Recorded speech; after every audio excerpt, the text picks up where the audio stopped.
summer of 2015, police in Sullivan County, Tennessee, were called out to a rural address outside the town of Bristol, tucked away in the picturesque hills. At the house, they encountered the most horrific murder scene ever witnessed in the county's history. 3 members of the same family had been attacked in what appeared to be a shooting rampage inside the small home.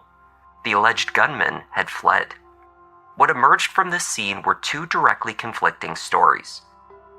What had happened inside the family home that evening? Who was responsible? The town of Bristol, Tennessee, in Sullivan County, straddles the border with Virginia. The surrounding landscape is dominated by hills and forest. Tucked in amongst the trees are scattered homes, many sitting on secluded plots of land, slightly isolated from the road below. On the evening of the 29th of August, 2015, on rural Henson Road, local homeowner Johnny Phillips was awoken by the sound of gunfire. It was 5:45 p.m., but Johnny worked nights. He reported later that he stepped outside onto his front porch, looked around, heard nothing else, and walked back inside. It wasn't odd to hear gunshots in the area. It is a popular spot for hunting. It was odd, however, to hear such a quick succession of shots, followed by silence. Another local area resident, Daryl Gray, was on his patio when the shooting began. He recounted hearing about 10 to 12 gunshots, followed by screaming. It lasted less than a minute. When the shots ended, Daryl watched as a man came running down the end of the drive of the neighboring property, number 618. Where the end of the drive met Henson Road, the trees cleared and the scene became visible. The running man was attempting to get into a vehicle and drive away, but it seems an assailant was following. More shots were fired, and a car sped off down the road. The narrow rural road soon filled with emergency vehicles. We were sitting on our patio, and we just heard a bunch of gunshots and ran out to see what it was. And 5 minutes later, cops start showing up, and they're snipers looking for the shooter. A short time later, a medical helicopter landed in the field near Johnny Phillips's home, transporting one victim of the shooting to Johnson City Medical Center. Inside, police from the Sullivan County Sheriff's Department encountered what they later called the worst crime scene in the county's history. They found 2 women, Lena Marie Rose, 57 years old, and her daughter, 39-year-old Tosha Milhorn, dead inside. Tosha's husband, James Milhorn, had collapsed from his injuries on the porch and was airlifted to hospital. He would later succumb to his injuries. 6 children were in the home at the time of the shootings, 5 of which were siblings. The 6th was a visiting friend. A 7-year-old girl had non-life-threatening injuries. None of the children had been targeted by the shooter, nor otherwise harmed. There was a call placed to 911 that evening from yet another sibling, 19-year-old Seth Denton. Seth, nursing a gunshot wound to his left arm, had managed to drive his vehicle to a neighbor's home, where he had placed the call to emergency services. The victims were his grandmother, mother, and stepfather. But these were not the only adults present at the home at the time of the shooting. Waiting for officers and emergency personnel upon their arrival at 618 was Seth's grandfather, Curtis Rose. When police arrived, they found Curtis armed with his .45 semi-automatic in hand. A second gun, also owned by Curtis Rose, lay sitting on the bed inside the house. Tosha and James had been married for about 4 years. They had 2 children together. Each also had children from a previous marriage. All 5 of these kids, along with a neighbor's child, had been at the house on the day of the shooting. James Milhorn worked as an emergency medical technician and firefighter with several departments. He loved old cars and did restoration and other mechanical work as a hobby. The couple was remembered as happy, full of humor, and loved by family and friends. How anyone could have developed a motive to kill them escaped the understanding of those who knew them. Tosha's parents, Curtis and Marie Rose, had been married for 40 years and owned the home on Henson Road. The younger couple had moved in on a temporary basis. They expected to be there for only a couple of months while work was being completed on their trailer. In the chaotic aftermath of the massacre, two very different stories emerged that claimed to detail what had happened at 618 Henson that evening. But only one was heard that night, at the scene of the murders. The second would not be told for another 3 years. At the crime scene, Curtis Rose recounted to the police how he had been working inside a trailer behind his home that evening when his grandson, Seth, appeared in the doorway and told him to call 911. Something terrible has happened at the house. The grandfather put down his tools. He did recall hearing noises from the direction of the home, but nothing to alarm him. Curtis then headed towards the house.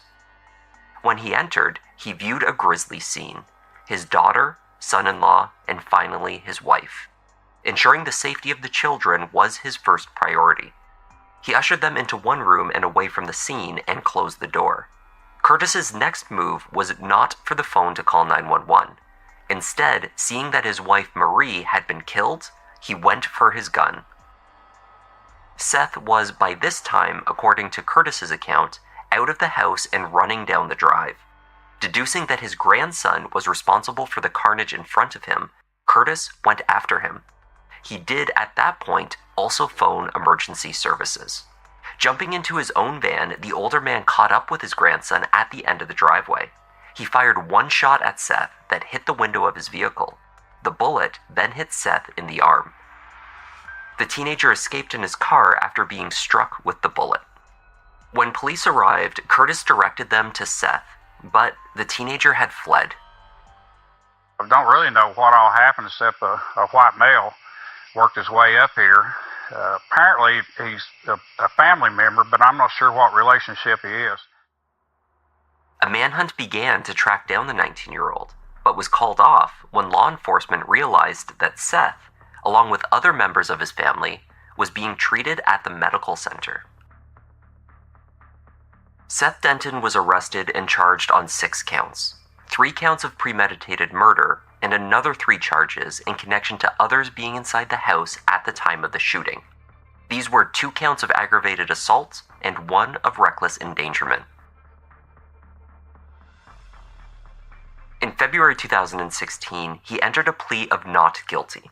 After careful consideration of all the factors involved, including Seth's age at the time of the shooting, the death penalty was taken off the table as a possible sentence, should he be convicted of the murders. He was held in custody on a $1 million bond. Curtis Rose was never considered a suspect in the murders. Despite having walked through the crime scene, despite the visible blood on his arm, and in spite of the fact that he openly told police that he had fired at his grandson with the intent to kill him. Detectives later issued a statement explaining Curtis Rose's behavior. The older man was justified in taking aim against a fleeing felon in the midst of a crime. No charges were filed against him. Curtis's version of events was adopted by law enforcement and formed the basis of their understanding of the massacre. This was, at least in part, because they found that the physical evidence supported the grandfather's story. Outside the back door of the home, which led into the laundry area and the kitchen, a rifle alongside a camouflage jacket had been discarded on the ground. This same gun was found to have killed all 3 victims. 7 shell casings were found at the scene, and they matched ammunition that Seth Denton had on his person when emergency services arrived and rushed him to hospital. The rifle, the murder weapon, was found to have been purchased by Seth Denton from a military surplus store in the weeks prior to the attack.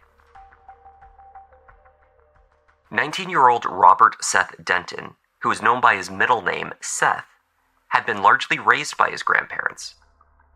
Tosha, Seth's mother, had reportedly struggled with mental health issues, including bipolar disorder, a condition that may have also afflicted Seth himself. Seth had opted to join the Army, briefly, before receiving a general discharge. He moved back into his grandparents' home for a time, but as a 19-year-old man, he wanted to be on his own. Seth moved into a local apartment that he shared with a roommate. Shortly before the murders, he was fired from his job at a fast food restaurant. Things were not going well for Seth, but he had no criminal history. As far as anyone could tell, he did not have a violent nature. What he did have, according to family and friends, was a deep-seated hatred for his mother. After speaking with those close to Seth, authorities believed they had put the pieces together. They believed that Seth drove his red Buick to 618 Henson Road and parked it at the bottom of the steep dirt driveway at roughly 5:45 p.m. He got out, put on a camouflage jacket, retrieved a semi-automatic rifle from the vehicle, and walked up the driveway, past the above-ground pool, and entered the home. He came through the back door. It is believed he quickly shot all 3 victims in just a matter of seconds. Police did not know in what order he shot each victim. Afterwards, he went outside, took off the camouflage jacket, laid it down with the rifle, before walking across the property to locate his grandfather. Tapping on the window of the trailer where his grandfather worked, he summoned the older man out, ostensibly to call 911. Seth had roughly 100 rounds of ammunition with him, far more than he needed. Why he had that much ammunition was also, admittedly, unknown to law enforcement. According to detectives, Seth actively avoided including the children or his grandfather in the attack. They believed his primary target was his mother. His grandmother and stepfather may very well have fallen victim to the massacre simply because they were there, witnesses to the intentional murder of his mother. Jury selection was underway in late 2016 at the Sullivan County Courthouse when Seth threw a surprise wrench into the proceedings. After several hours, the judge called a short break as a matter of process. When court went back into session, Seth had fired his lawyers. It was a complete surprise. I didn't see it coming, and obviously it's a disappointment that we couldn't get the trial off the ground, but we'll start over. When the trial finally commenced, the defense team laid out Seth's version of events. They blatantly accused his grandfather of the murders and claimed that investigators had botched the investigation in multiple ways, primarily by ignoring evidence that Curtis Rose, not Seth Denton, was the shooter. The proof in this case is going to be that one person admitted to firing a gun on Saturday, August 29, 2015. The proof will be that person is not Seth Denton. The proof will be that one person said Seth Denton fired a gun on August 29, 2015. The same person that did, in fact, admit to firing a weapon on August 29. Curtis Rose fired a weapon on August 29, 2015. Curtis Rose said Seth Denton shot his family. Curtis Rose called 911 and within 30 seconds of the phone call says Seth Denton did it. Curtis Rose spoke to detectives, and the proof will show you that they knew when they spoke with him that he said, "You all better find Seth Denton because I am going to kill him." And they didn't question him about the shooting at all. The Sullivan County Sheriff's Office immediately came upon the scene, immediately spoke with Curtis Rose. They quit asking uncomfortable questions. Seth's roommate, Joseph Whitaker, took the stand to establish the motive for the prosecution. He told the jury how Seth spoke openly about his hatred for his mother.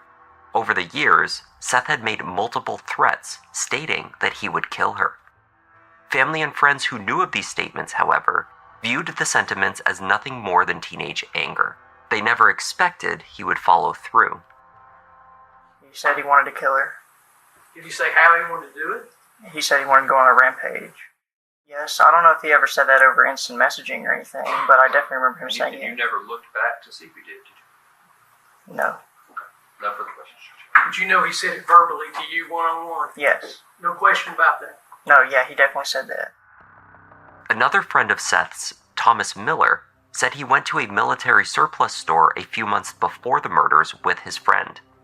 Thomas testified that Seth purchased 2 firearms, an American-built M1 Garand, and a Turkish-built Mauser. He started thanking me for being good friends with him. I asked what's going on, and he nonchalantly explained that he snapped. He didn't say what that meant. The gun purchase was later confirmed when the owner of the store took the stand and verified the serial number on the weapon. The defense team relied on two central areas of contention. First, that the investigators at the scene narrowed in on Seth immediately and then failed to explore or consider any other versions of the crime. The lead detective did not enter the house to examine the crime scene. Curtis Rose was interviewed for his statement, but never questioned as a person of interest. After I took the statement from Mr. Rose, I left the scene and went and did other things according to the investigation.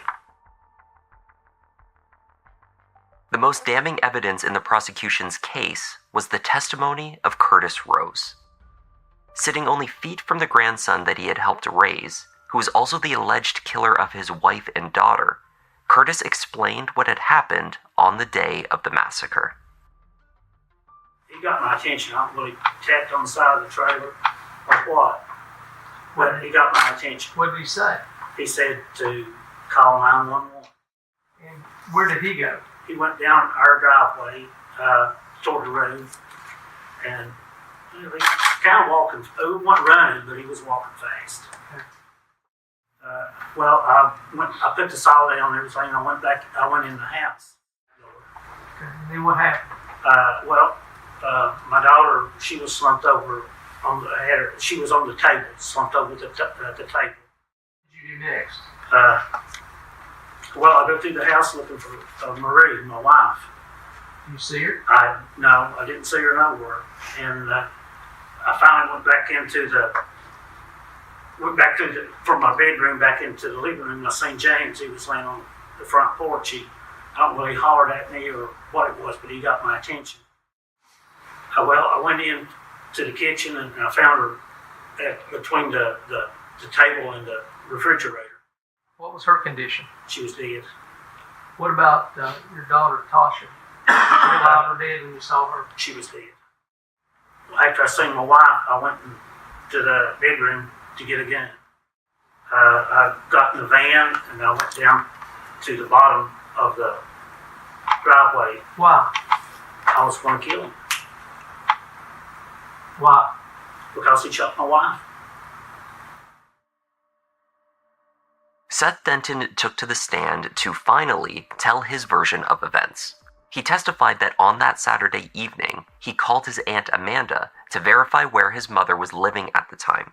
He wished to visit with his grandfather, with whom he was always close. They would occasionally visit the shooting range together.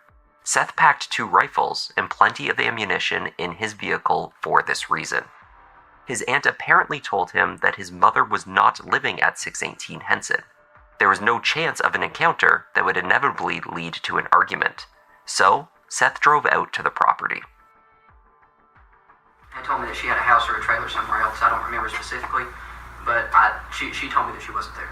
I was under the impression my mother was not there. After parking at the end of the drive, he brought his gun to show his grandfather. They held a brief discussion about the ammunition. At some point during this brief chat, Seth testified that he handed the weapon to his grandfather. When did you give the rifle to your grandfather? It was some point during the course of the conversation. I'm not 100% certain. And then what happened? I followed him into the house, expecting that we're going to go see if he has any ammunition or if he's, that sort of thing.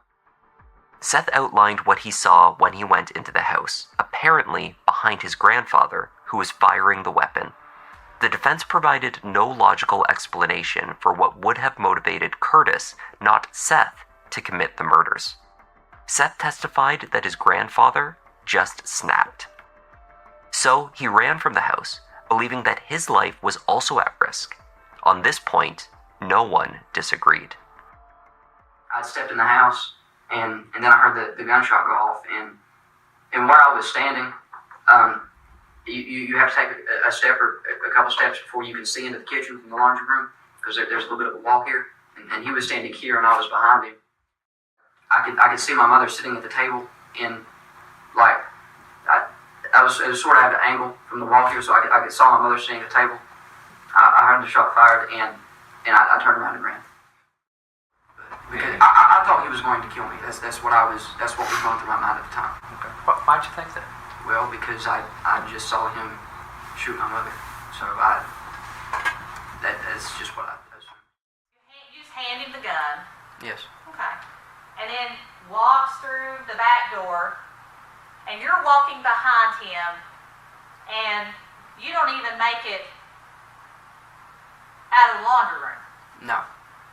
And bam, Yes. gunshot.